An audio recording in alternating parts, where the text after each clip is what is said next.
જામનગરમાં ગેસ સિલિન્ડરની અછતની અફવાઓ વચ્ચે લોકો ગભરાઈને બાટલાનો સ્ટોક કરવા લાગ્યા છે। અગાઉ જ્યાં દરરોજ લગભગ 250 સિલિન્ડરનું બુકિંગ થતું હતું, હવે આ આંકડો વધીને 2500 સુધી પહોંચી ગયો છે। જિલ્લા પુરવઠા અધિકારીએ સ્પષ્ટ કર્યું છે કે જામનગરમાં ગેસનો પૂરતો પુરવઠો ઉપલબ્ધ છે અને કોઈ અછત નથી। સાથે જ લોકોને અફવાઓથી દૂર રહી બિનજરૂરી સંગ્રહ ન કરવાની અપીલ કરવામાં આવી છે।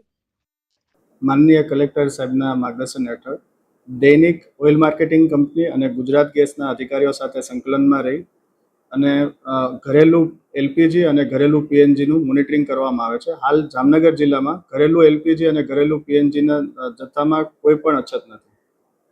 ખાસ કરીને રજિસ્ટ્રેશનમાં ભીડ જોવા મળે છે અને તે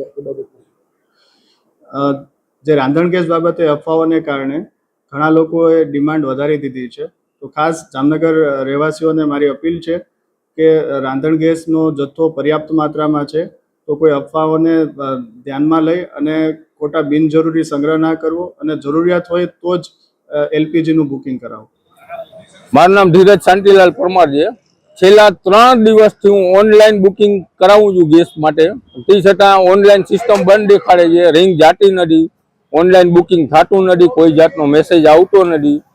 3 વખત મેં અહીંથી જે કાંઈ લેન્ડલાઇન નંબર આપેલ છે બુકમાં, એ લોકોએ છાપેલા છે, એ નંબર ઉપર ટ્રાય કરેલી છે, તે છતાં પણ આ લોકોએ લેન્ડલાઇનમાં પણ ફોન લાગતો નથી। જેથી કરી આજરોજ હું રૂબરૂ ગેસ એજન્સી આવેલ, અહીંયા અધિકારીઓને વાત કરેલ, તે લોકોએ કહેલ કે ભાઈ અહીં બુકિંગ થશે નહીં, ઓનલાઈન બુકિંગ પણ સિસ્ટમ બંધ છે, અમે કોઈ જાતની કાંઈ સુવિધા અહીંથી કરી શકીએ એમ નથી એવું જણાવેલ। મેં કહેલ કે ભાઈ ખાલી બાટલો હું સાથે લઈને આવેલ તો મને રિફિલ બદલી આપો, તો પણ એ લોકો ના પાડે છે કે નહીં, રિફિલ તો અહીંથી બદલશે જ નહીં અને આપવામાં આવશે પણ નહીં।